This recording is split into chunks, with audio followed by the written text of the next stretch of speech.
Assalamualaikum warahmatullahi wabarakatuh. Saudara-saudara mahasiswa Fakultas Syariah dan Ilmu Hukum UIN Sayyid Ali Rahmatullah Tulungagung, serta sahabat pemirsa dari manapun Anda berasal.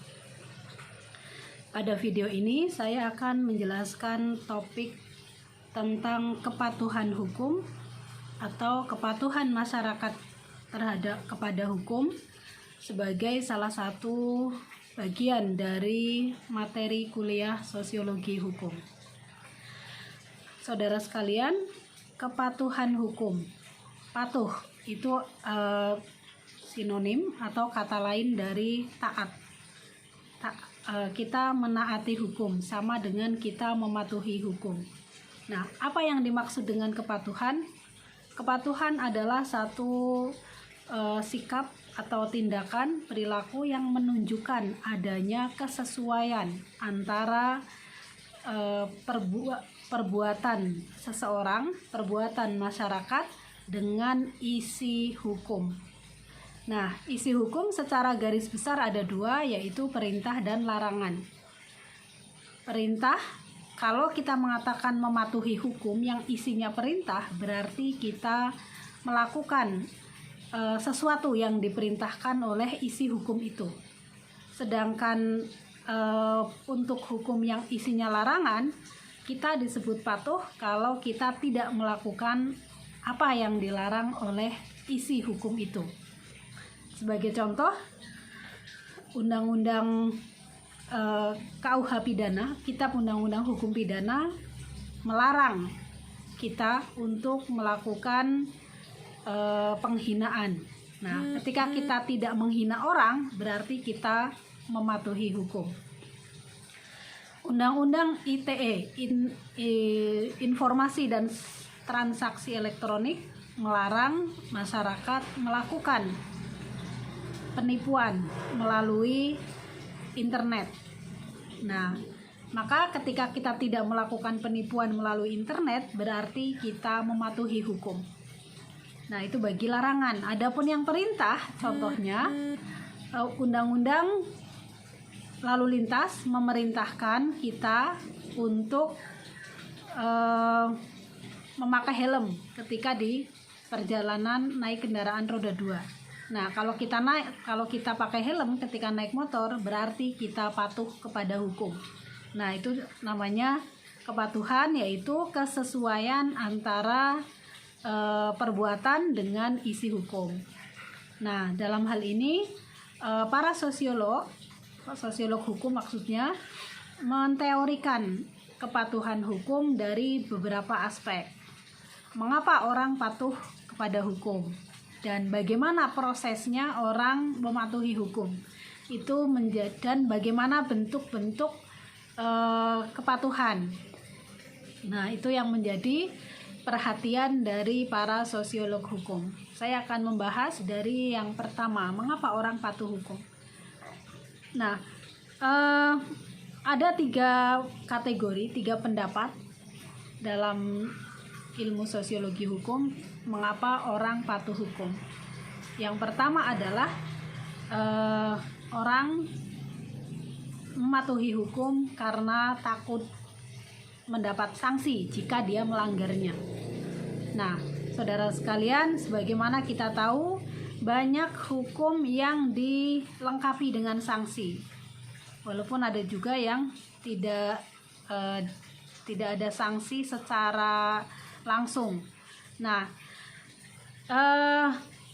contoh, saya akan didenda kalau membuang sampah sembarangan, misalnya seperti itu.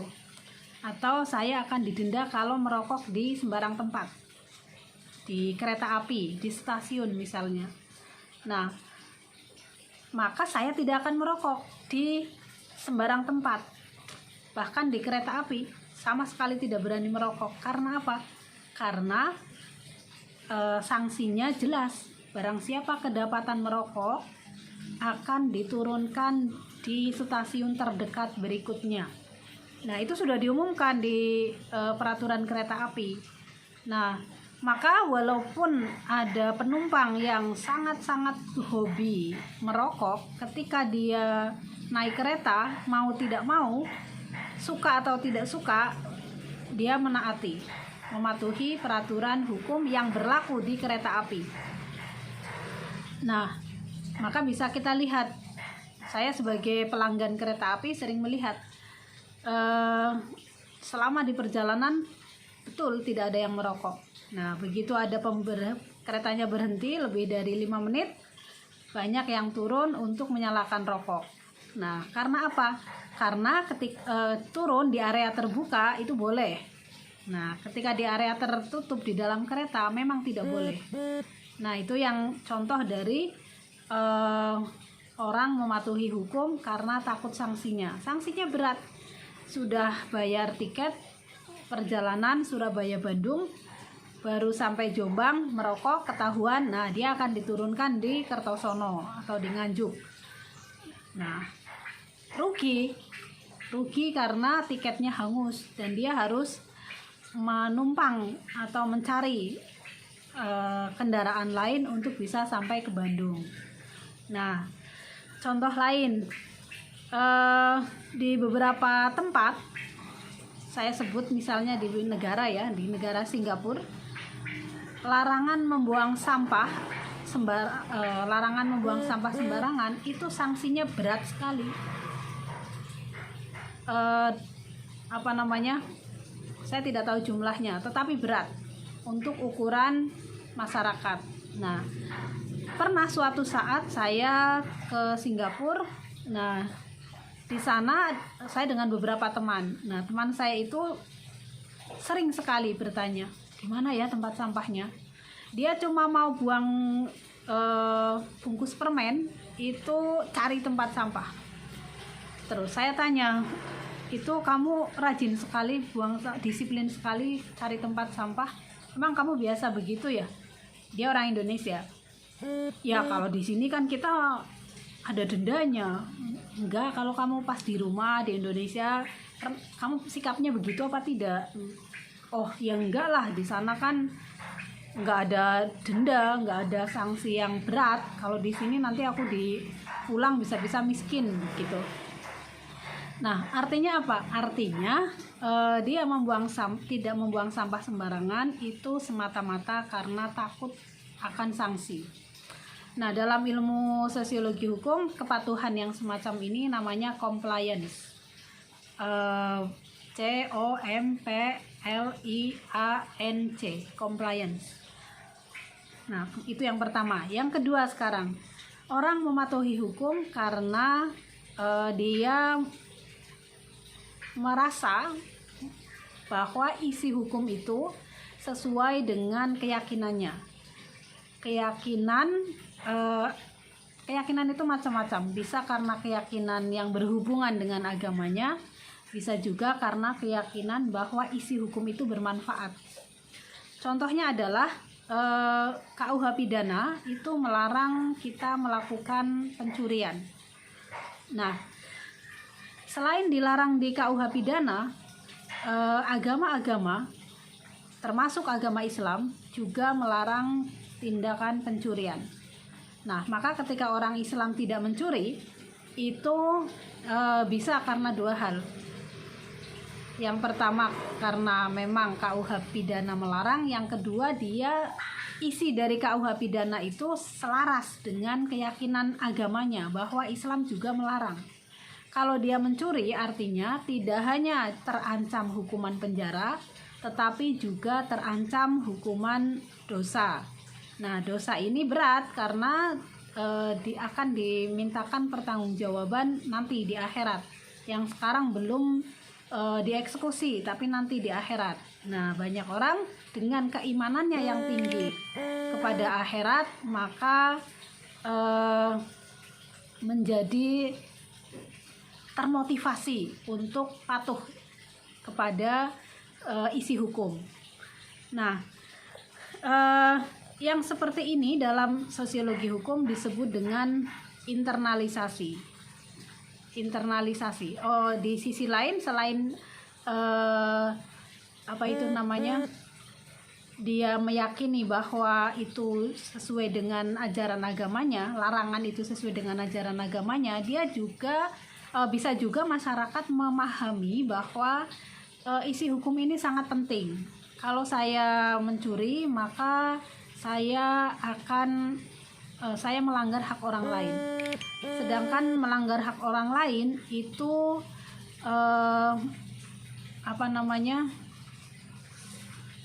bukan sesuatu yang baik. Nah, sesuatu yang dilarang, yang batil dan sebagainya, sehingga dia termotivasi untuk mematuhi. Nah, contoh yang lain adalah dalam konteks pandemi misalnya, kalau di kategori pertama tadi orang mematuhi hukum karena takut sanksi, itu juga bisa kita temui misalnya dalam kasus-kasus razia masker. Nah, di beberapa tempat selama pandemi itu kadang-kadang ada operasi dari Satpol PP, dari polisi, dari tentara, misalnya di pasar-pasar, agar orang memakai masker. Yang tidak pakai disuruh pakai, bahkan ada yang sampai didenda.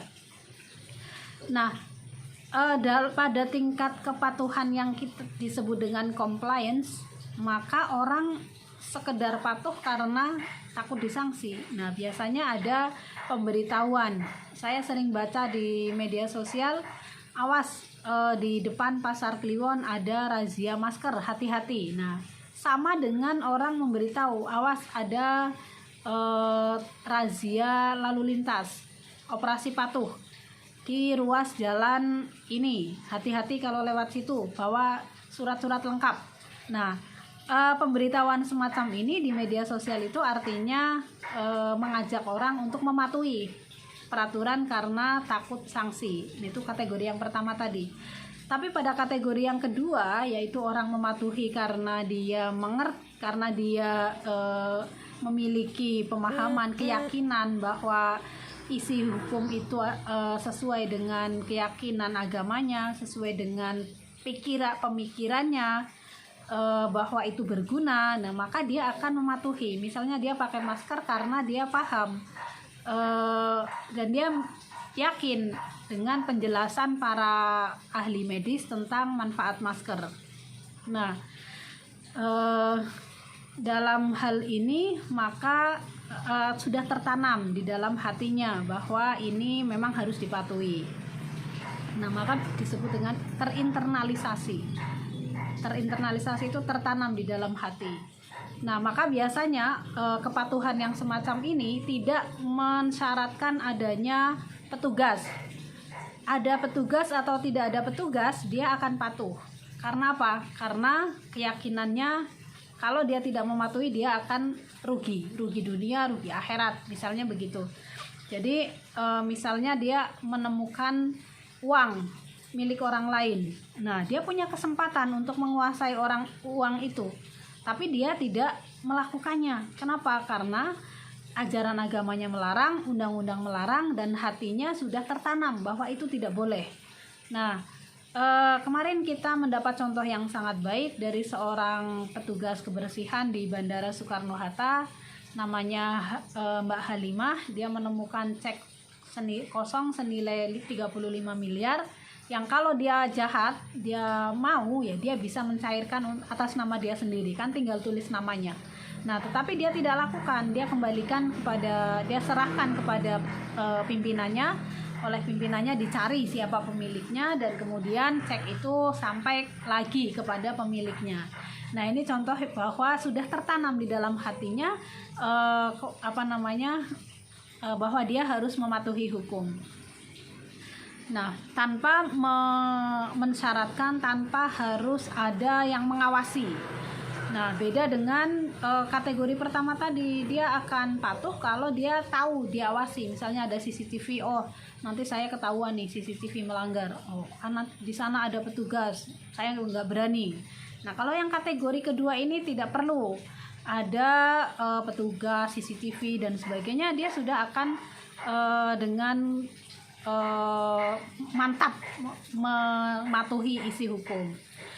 Nah, kemudian yang ketiga adalah orang patuh kepada hukum semata-mata karena hukum itu sudah diberlakukan. Nah, dalam sosiologi hukum ini disebut dengan teori kovarian. Kovarian itu teori otomatis bahwa ya di mana ada hukum di situ ada kepatuhan. Nah, tidak akan ada kepatuhan kalau tidak ada hukum. Nah, teorinya begitu. Hanya saja teori ini banyak diperdebatkan, dibantah. Itu hanya ilusi. Nggak ada namanya ada hukum langsung ada kepatuhan. Kepatuhan itu perlu banyak proses. Nah, jadi teori ini mengatakan begitu. Di mana ada hukum, di situ otomatis ada kepatuhan.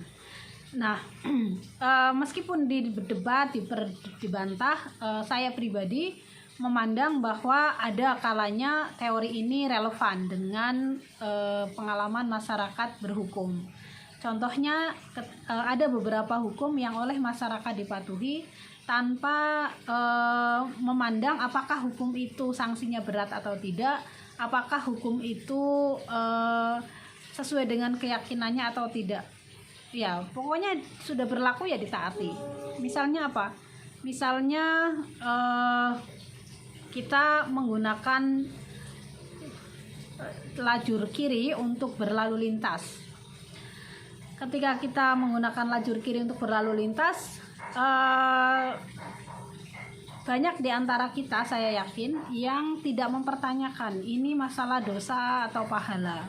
Ini kalau tidak di kiri berarti nanti saya dosa. Bukan masalah itu, tapi karena pemerintah memang sudah mengatur bahwa lajurnya ya kiri kalau jalan. Beda kalau di negara lain, mungkin ada yang lajur kanan karena setiran mobilnya di kanan. Nah, karena setiran mobil Indonesia di kiri, maka mungkin ya karena pertimbangan itu, maka jalur jalan raya dibelah jadi dua. Nah, kita diperintahkan untuk lewat melalui lajur kiri. Dan di lajur kiri tidak banyak orang mempertanyakan kenapa harus lajur kiri. Yang penting sudah diatur begitu ya sudah dipatuhi. Nah, maka kalau ada yang tidak pakai lajur kiri, ya kebanyakan melipir-melipir ke pinggir jalan, nggak berani di tengah-tengah karena dia tahu bahwa itu tidak boleh. Nah, kemudian contoh lain lagi, misalnya kita tahu dan Anda mungkin juga mengalami dari SD, SMP, SMA memiliki pengalaman menggunakan seragam sekolah yang berbeda warnanya. Ketika masuk SD merah putih, ketika SMP biru putih, ketika SMA abu-abu putih. Nah, itu sudah diberlakukan dari zaman dulu kala. Maka ketika orang mendaftarkan anaknya ke SD, ya otomatis dia akan menyiapkan baju warna merah putih. Ketika masuk SMP, dia akan otomatis menyiapkan baju warna biru putih dan seterusnya begitu. Nah, artinya ketika dia menyiapkan baju merah putih itu tidak ada hubungannya dengan masalah keyakinan. Ini kalau tidak merah nanti saya dosa dan sebagainya. Manfaatnya apakah kalau anak SD pakai baju merah berarti nanti akan lebih sehat atau tidak? Apakah akan terhindar dari suatu penyakit atau tidak? Kan tidak ada hubungannya. Merah ya sekedar warna, biru sekedar warna, abu-abu sekedar warna, yang tidak ada hubungannya dengan masalah manfaat kesehatan, manfaat kenyamanan, manfaat yang lain-lain. Perlindungan dari ultraviolet itu kan tidak ada hubungannya. Nah, kemudian orang ketika diberitahu bahwa seragam hari Senin warnanya merah putih, ya sudah pada pakai. Tidak perlu banyak tanya dan tidak mempertimbangkan apakah itu sesuai dengan ajaran agama atau tidak. Bagaimana dengan sanksi? Ya, kadang-kadang ada masyarakat atau siswa yang berseragam karena takut sanksi, tetapi itu bisa dikatakan kecenderungannya lebih kecil daripada yang menggunakan seragam, karena memang itulah yang berlaku, itulah aturannya. Nah, itu 3 motivasi mematuhi hukum yang sudah saya jelaskan. Dalam prakteknya bisa saja satu orang dengan orang lain itu dalam mematuhi hukum yang sama, motivasinya bisa berbeda.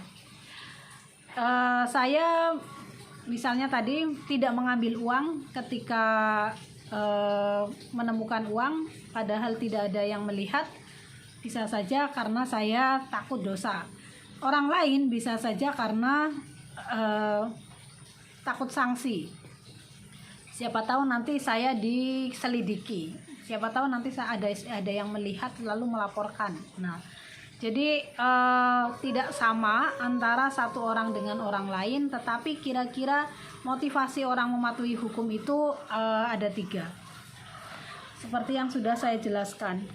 Nah, kemudian materi yang kedua, saya mengutip pendapat dari Bierstedt. Bisa ditulis Bierstedt. Nah, dia Bierstedt ini mengatakan bahwa ada proses bagaimana orang mematuhi hukum. Ya, kalau tadi kan alasan, sekarang proses. Yang pertama adalah indoctrination. Indoctrination itu indoktrinasi. Ya, karena seseorang itu didoktrin, diarahkan, didogma ya, diajari untuk berbuat seperti ini yang sesuai dengan hukum. Nah, kita punya pengalaman baik di keluarga, di sekolah, di kampus, bahwa orang tua, guru itu memberitahu ini boleh dan tidak boleh. Menghina misalnya, ketika kita menghina teman, menghina saudara, maka akan ada yang menegur, tidak boleh. Nah, kata-kata tidak boleh itu adalah indoktrinasi. Indoktrinasi kaidah sosial di dalam masyarakat yang selaras dengan isi kaidah hukum, di mana undang-undang melarang untuk melakukan penghinaan. Dilarang memukul misalnya. Ketika kita memukul teman, memukul kakak, memukul adik, akan ada yang menegur. Tidak boleh. Kadang ditambah, nggak boleh, dosa, tidak boleh, itu nanti kamu dipenjara. Nah, ketika mengatakan kamu dipenjara, ditangkap polisi, nah itu artinya sedang mengindoktrinasi bahwa itu adalah larangan hukum. Yang kedua adalah habituation. Habit itu pembiasaan. Habit itu kebiasaan. Habituation itu pembiasaan. Nah, karena dibiasakan mematuhi, maka orang menjadi patuh.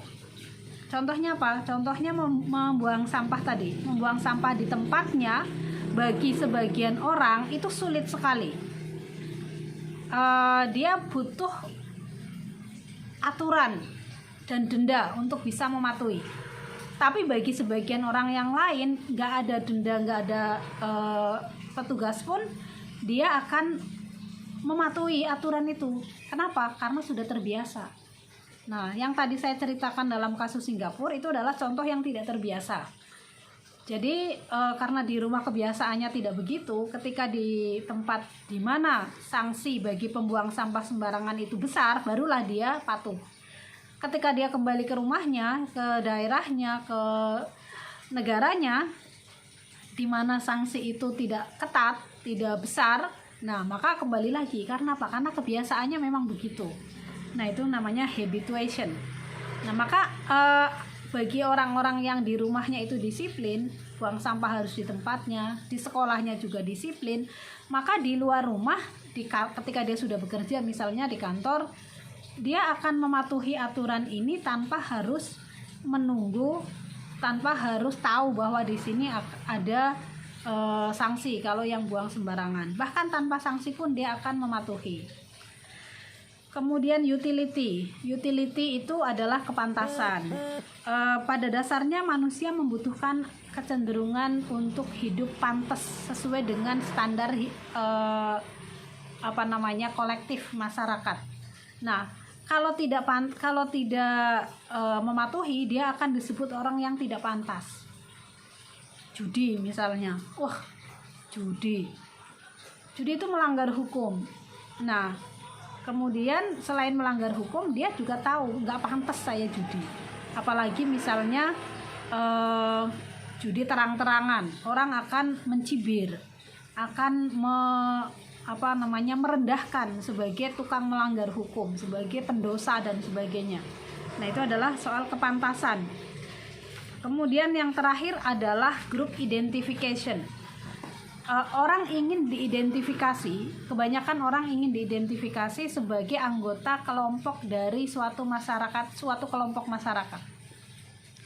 Saya misalnya dosen, maka saya juga ingin diakui sebagai dosen. Nah, dosen itu punya standar perilaku tertentu yang agak berbeda dengan orang yang bukan dosen. Kenapa? Karena dosen itu terpelajar, dia mendapat pendidikan tinggi, maka akan dianggap tidak sesuai dengan standar kedosenan kalau saya melakukan perbuatan tertentu. Misalnya saya menulis status tapi isinya menghujat orang lain, isinya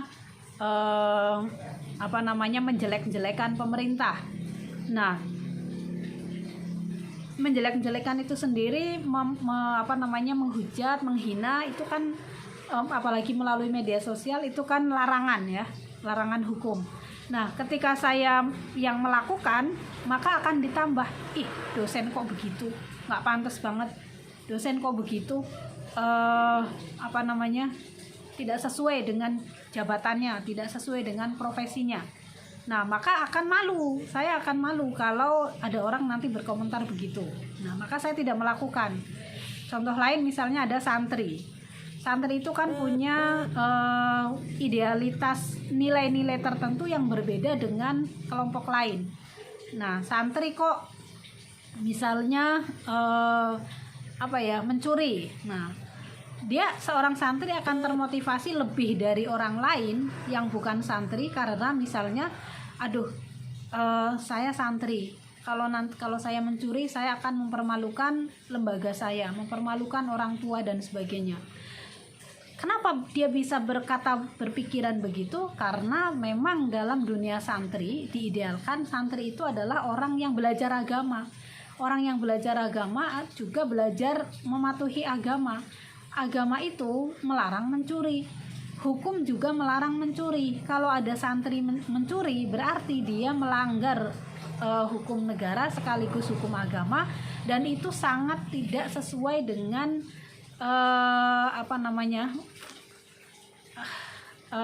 kepantasan, tidak sesuai dengan kode etik ya, kode etik santri, dimana harusnya dia jadi contoh. Nah, misalnya begitu.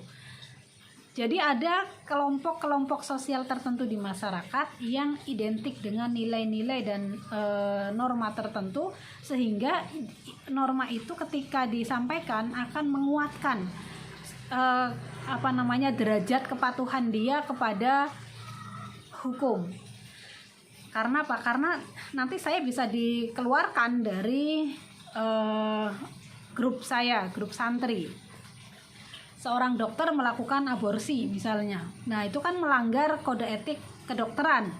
Nah, kalau nanti saya melakukan aborsi walaupun bayarannya mahal, saya bisa dikeluarkan dari grup atau dari organisasi kedokteran.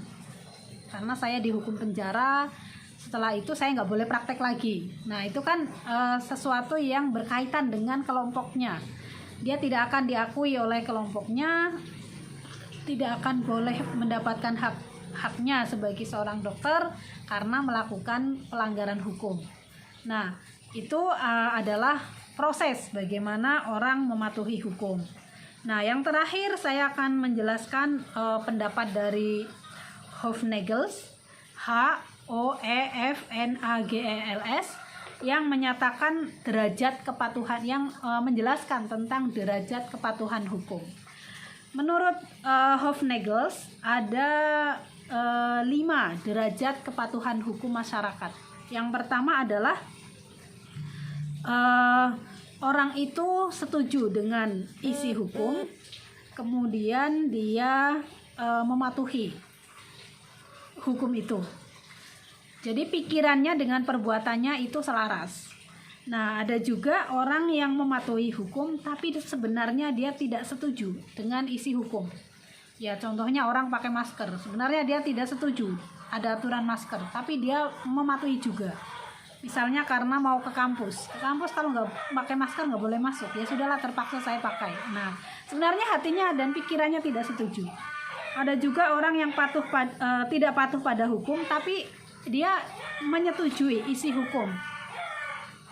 Menyetujui. Jadi isi hukumnya dia setuju, tapi perbuatannya tidak patuh. Nah, itu. Kemudian yang keempat, seseorang sama sekali tidak menyetujui semuanya. Isinya tidak setuju dan dia juga tidak mematuhi. Nah, itu yang keempat. Yang kelima, seseorang berperilakuan sebagaimana diharapkan oleh hukum dan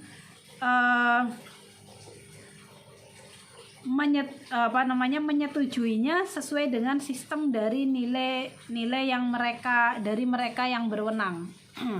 Nah, jadi derajat kepatuhan hukum di masyarakat itu berbeda-beda. Saya, Anda, orang lain, tetangga dan sebagainya, kalau kita amati maka akan bisa mendapatkan realitas yang sesuai dengan pendapat dari Hufnagels ini. Ya, saya setuju dengan aturan kalau lampu merah itu harus berhenti, tapi saya tidak berhenti. Nah, kan ada yang seperti itu. Sebenarnya saya setuju, cuma saya sedang buru-buru. Nah, misalnya begitu. Nah, kemudian saya sangat setuju dengan isi hukum itu, maka saya patuhi. Saya disuruh pakai masker oleh pemerintah selama pandemi, saya patuhi. Kenapa? Karena saya paham bahwa masker itu bisa mencegah pemaparan dari virus COVID-19. Nah, maka dengan seperti itu dia setuju dengan isi hukumnya sekaligus mematuhi.